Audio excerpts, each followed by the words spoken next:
looks like a big tree. Let's get out of the way, guys.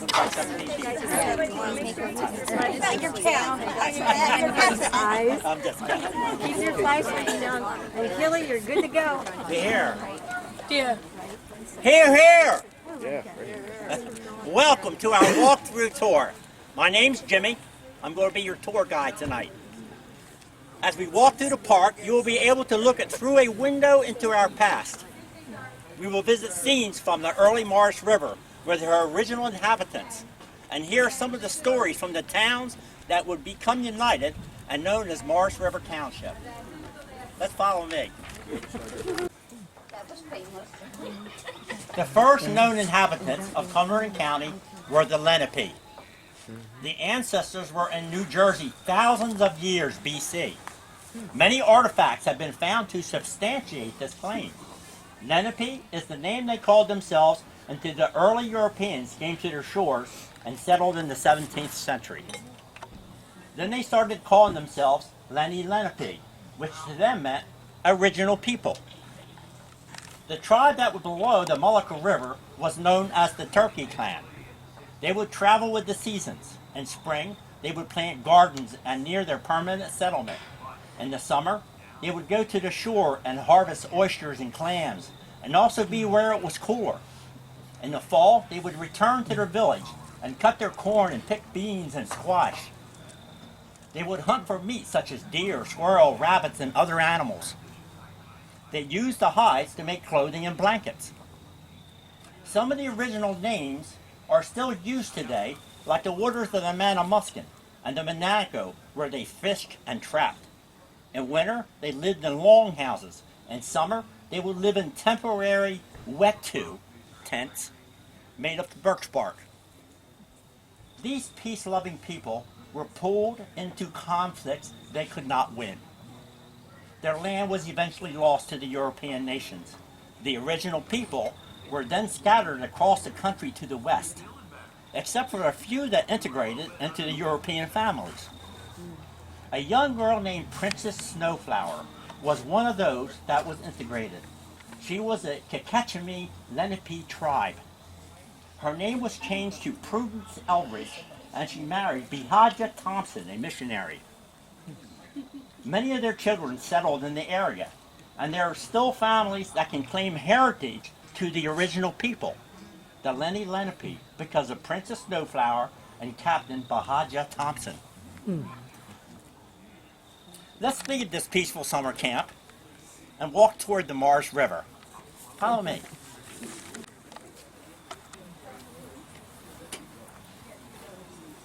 Come on in.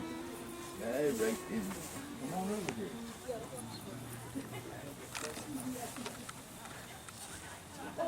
Our township only recorded as having one skirmish during the War of Independence from England that resulted in casualties. However, the local militia has been associated with heroism in many battles during this war.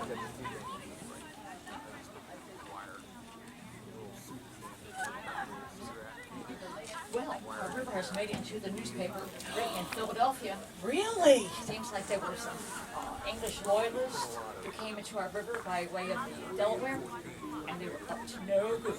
Oh my gosh. But our local militia, they worked quickly to get these intruders, and now they're held prisoner with our friends in Pennsylvania. Oh my.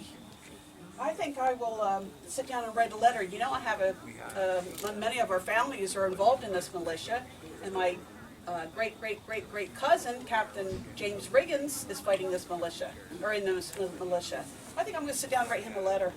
But what do you think? Tell us more. It says here, Pennsylvania Gazette, 1781. Last week, 7 refugees were brought to town from Philadelphia, from New Jersey. They were taken a few days before near the bridge in Morris's River by some of the Jersey militia in a shallow, which they attempted to board. A sharp contest ensued, during which 4 refugees were killed and 4 wounded. When the rest submitted, there were 15 in all, and it is said the captain, who was very badly wounded, called out that he would give no quarters, which occasioned the action to become desperate. Providentially, only one of the militia received a slight wound. Oh, my. Thank you. Thank you. Leaving the Maurice River, we will walk inland through the town of Delmont. Follow me.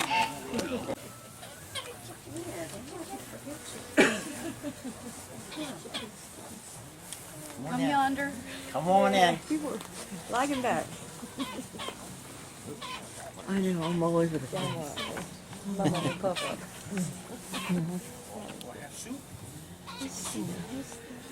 Our journey has taken us down to the town of Delmont. We will visit a barn that plays an important part in the life of a salt hay farming family. Look, Ma, we got company. Well, how many of them do you reckon there are? Oh, there's about over 20 or so. What do you think about that I pie? think I better hide the Well, you pie. We better. don't have I enough appreciate room. Welcome to our barn, located in the little town of Delmont. This is Ma, Matilda, Esther, and Louette. Our small community was founded in 1770 by European settlers. Our town wasn't always called Delmont, though. The original name was Ewing's Neck. It was from the family of the Ewing family that was one of the first settlers here. And Neck is a stretch of higher ground surrounded by marsh.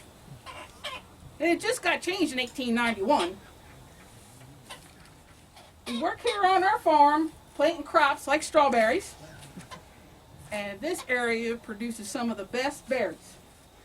Now we cart our strawberries up to Heislerville because Delmont doesn't have a train. So we cart them up to Heislerville, catch a train to take them off the market. Now to keep our strawberries from getting damaged as they grow, we use salt hay. It's been harvested along the Delaware Bay since colonial times. It's hard work, and the community bands together to get the job done. And them greenheads, they can get the best of it. Now the hay is cut by a knife or by a scythe, just right here. Now some folks have oxen, the rich ones, and they hook it up to a yoke, and they have a mowing machine that they pull to cut the hay. Now after it's cut, Ma and I, we rake it in rows called windows. And then we pitchfork it over here. And we pitchfork it into haycocks. Now that's like a haystack. And then we let it dry for about a week before we have to cart it all the way up to Heislerville to get the train to take it to market. Salt hay is in great demand because it doesn't rot and it doesn't contain any seeds for them pesky weeds to grow. And with a salt hay field yielding 3 tons per acre and harvested twice a year, there's never a shortage. Now salt hay has many uses, and one is insulation. Like I said, it keeps my strawberries from succumbing to the frost. And heck, I even insulated the house here on the farm with it. And the ice houses in the area, they use it to keep the ice blocks from melting. And besides insulation, the hay is used here on the farm to feed Matilda here, and for her and the chickens to bed down in. Well, Ma, I think it's time we get back to our chores. Okay. Or maybe that pie. Now, we really all enjoyed your visit, and y'all stop by any time. Thank you for your time, friends. I'm going to send Billy round tomorrow to pick up a load of salt hay and a flat of eggs. Sound good?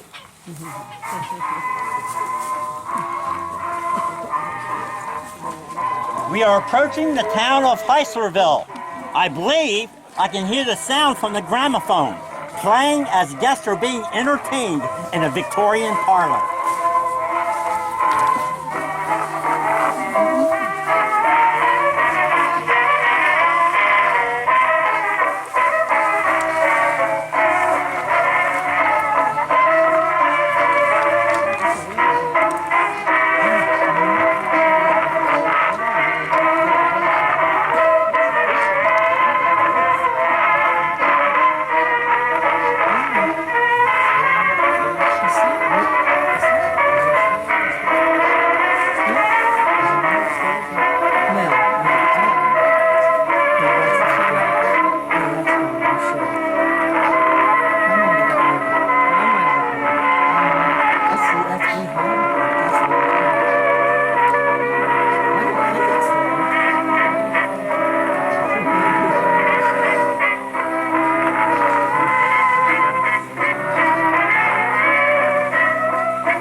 Hello. Hi. I'm Lois Jean Moore Wolf. Lizzie is my great-grandmother. Thanks for coming. Welcome to Heislerville in the early 20th century. Recently, Theodore Roosevelt had been elected president. The United States had already become the world's largest industrial power, yet 60% of all Americans continued to live in small rural communities. This is a time before there were 48 states in the Union, before the radio or the Model T Ford, before the first plastic or the first World Series. Hollywood, California was still an orange grove. The focus of life in Heislerville was family, faith, friends, and farming. Allow me to introduce to our hostess, Elizabeth Carl Thompson, known to all as Lizzie. Lizzie was born in 1851 to Anson Thompson and Elizabeth Bingham. They were married in 1848.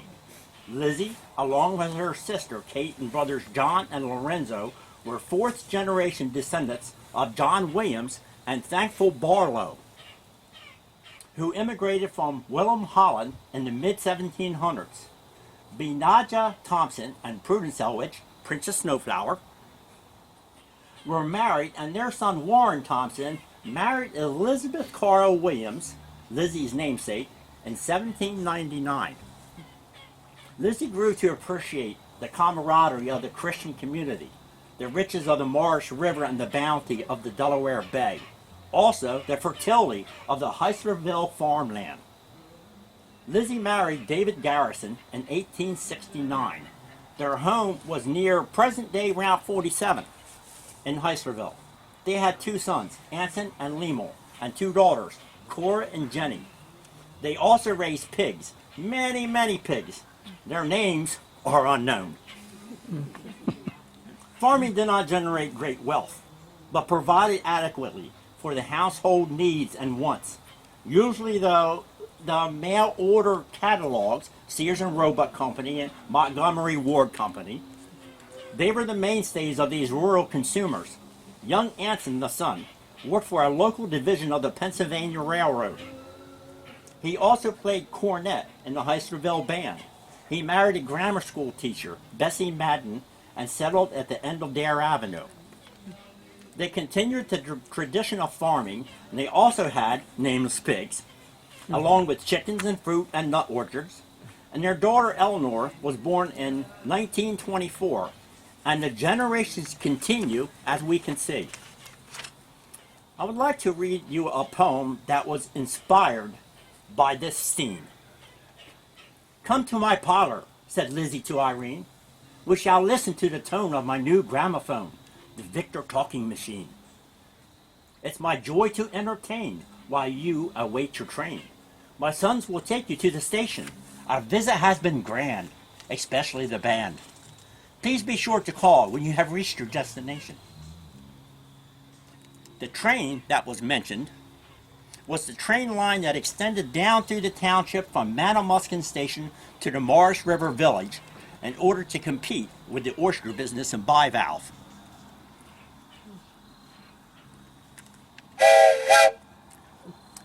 The train is leaving now, Heislerville Station. The next stop will be Leesburg. Follow me. The train has arrived at the Leesburg Station, not far from the home of Butler Newcomb. However, he is not at home. Corporal Newcomb has joined the Army, and we will be able to observe his camp during a lull in the battles in the midst of the Civil War on the trail to Appomattox. Good evening. I'm Butler Newcomb. I was born in Fairfield, New Jersey. As a young boy, I moved down here to Leesburg. I loved the water so much I had to move closer to it. In my time, in 1861, I married a young lady named Ann. Got married in Port Elizabeth Church. Within a year, she passed. I didn't know what to do with myself in that time, so I joined the Union Army, 12th New Jersey Company K. From there, I rose to a rank of corporal.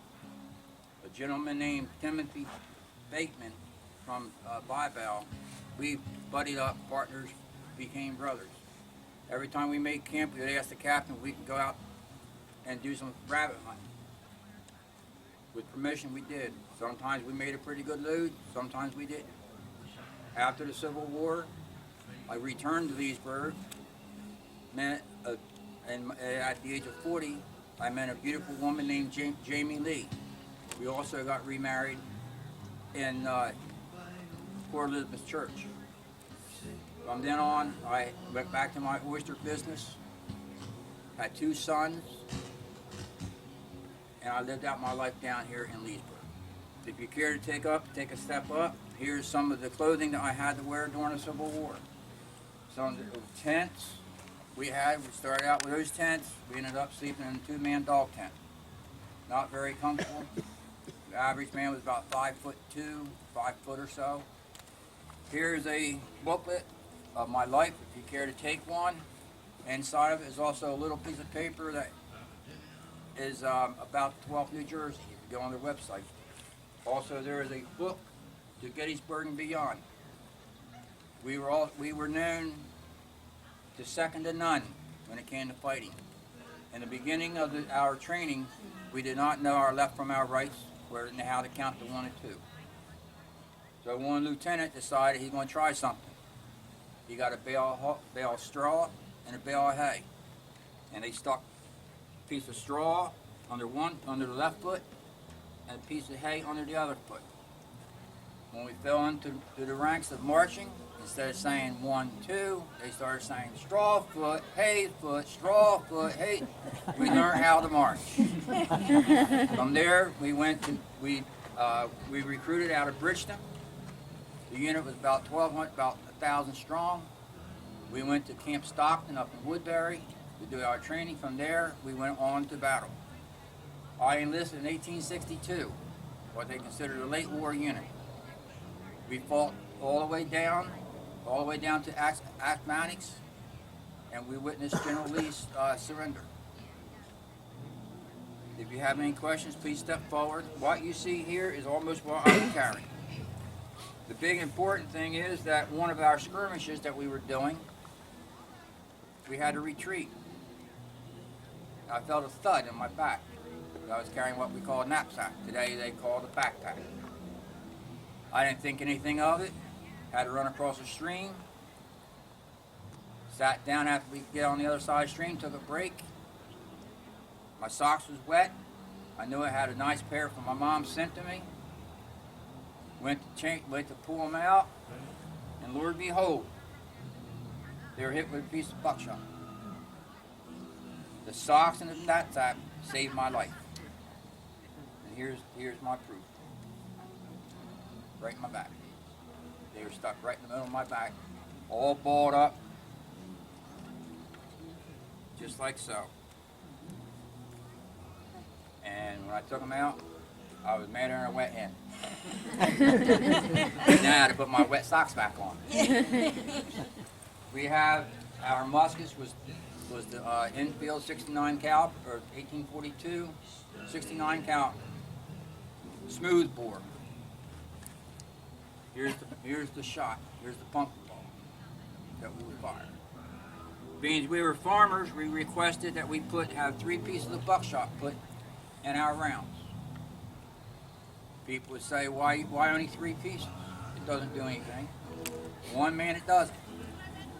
But when you had to have 100 men firing, you have 300 pieces of lead coming out and 1 big piece. Those 3 pieces did an awful lot of damage.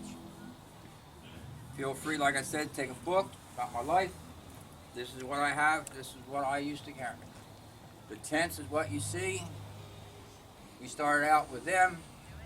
We ended up with them. What they would do with the tents is they found out they did a few things. For one, they was running out of canvas. 2, they made what they called, that's an A tent to my right, the dog tent to your right. What they would do is it buttons together, 4 pieces. They would give you a half and you a half. And when we made camp, we buddied up. Me and Timothy was always buddying up. If everybody buddied up and was still one person left, what you would do is you would take your side, tie it up to a tree, fly. Take your triangle piece, lay it on the ground for ground cover. And whatever else you had to cover up with, that's what you used to cover up with. So feel free to step up, take a little bit of information inside the piece of paper. If you're all interested in joining the 12th, we still need 300,000.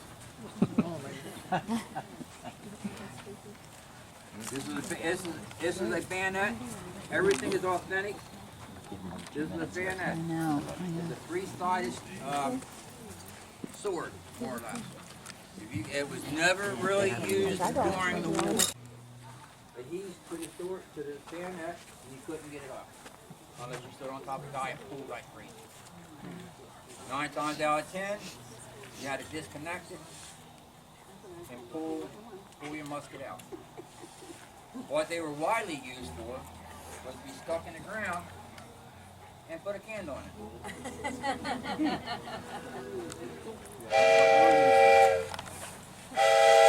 Take care, folks. Our next stop will be the Dorchester Station.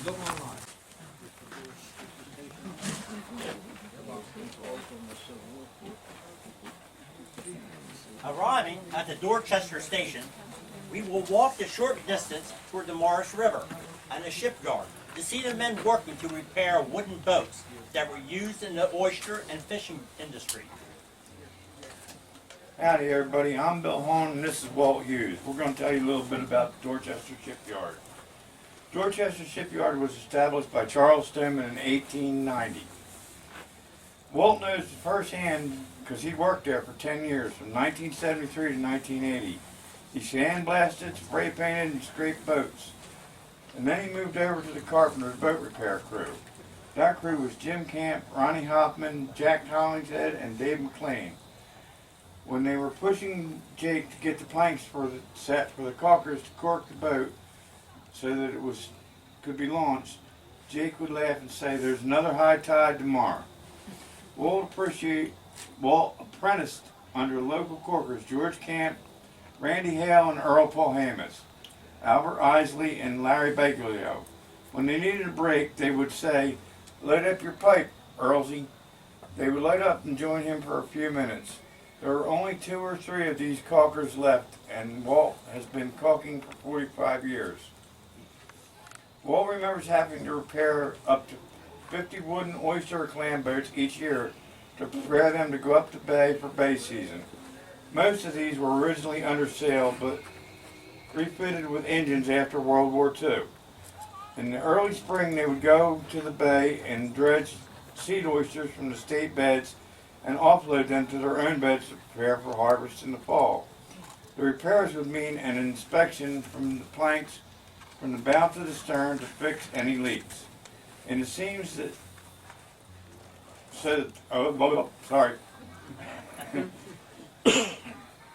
in the seams so that the boats would be seaworthy.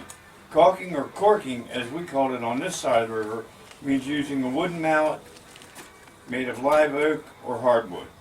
Go ahead, Walt.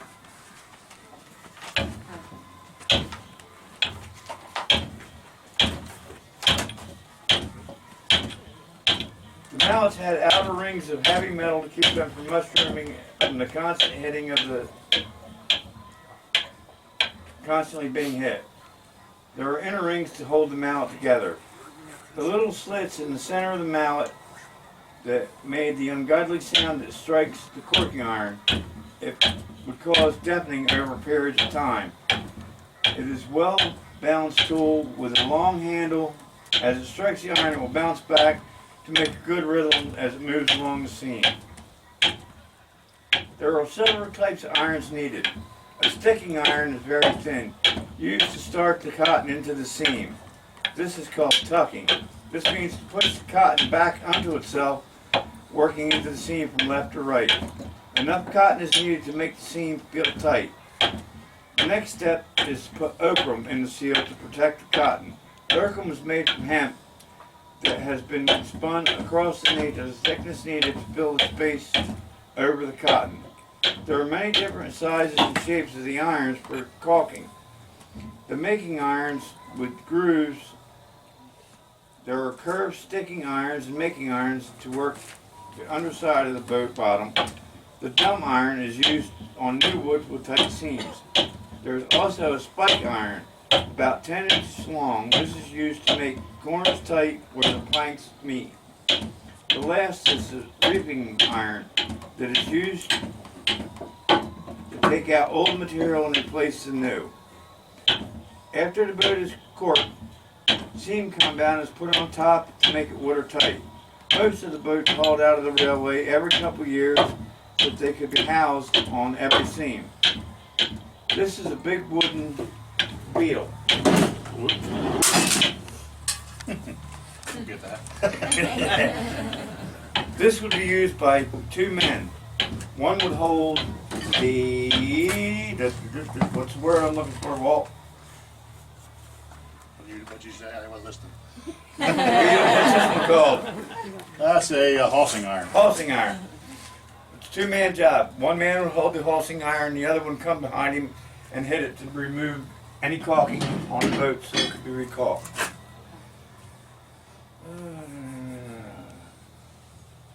Larry would hold the caulking iron and Walt would hit the beetle. Planks in the frames were made from white oak. It has a gnarly grain, making it very strong and lasts for many years. That's why they give me so much food. Most of the oak was supplied by Champion Sawmill in Belle Plaine. Brewer Sawmill in Dennisville supplied the white cedar for the decks on the old oyster boats. Most of the planks were 2.5 inches wide and the cedar decks were 2 inches. Unfortunately, there are only about 10 wooden oyster boats on the Maurice River left to work on.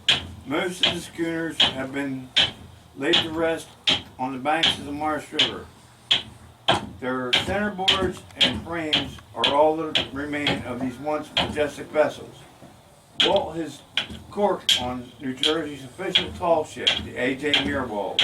He also worked on the same ship when she was called the Clyde Phillips, being used as a clam service boat at the time. Walt, thank you for keeping this lost art alive. Thank you. We have a quick word from our Butler Duke. To all the service personnel, veterans, thank you for your time and your service you gave this great country. Without your effort, who knows where this country would be today. Thank you again. Thank you. Amen. Our next up.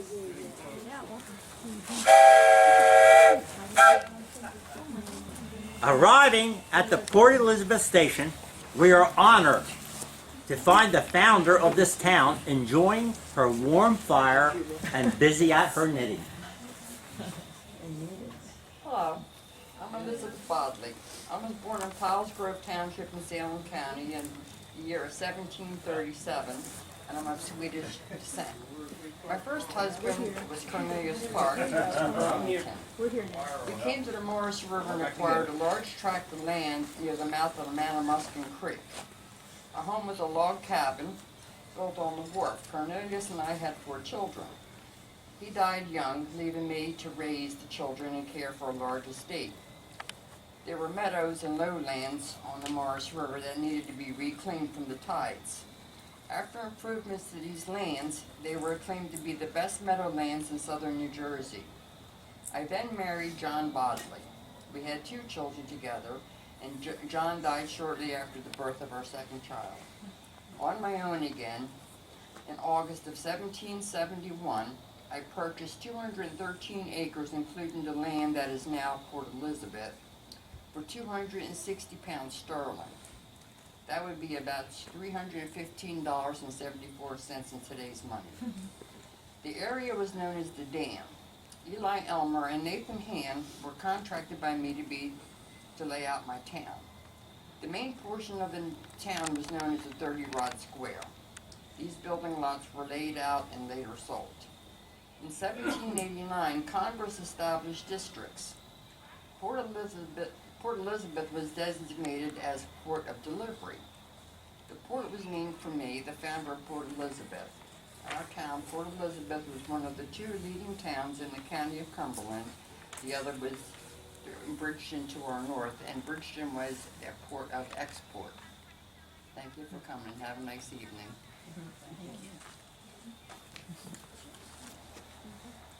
Thank you, ma'am. We bid you farewell. We don't want to miss this train.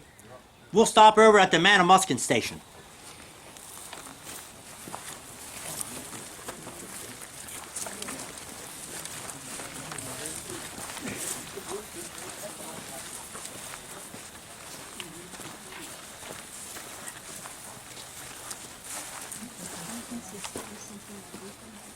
As we arrive at the Manamuskin station, we see the hot fires that are needed to melt iron in the Cumberland Furnace.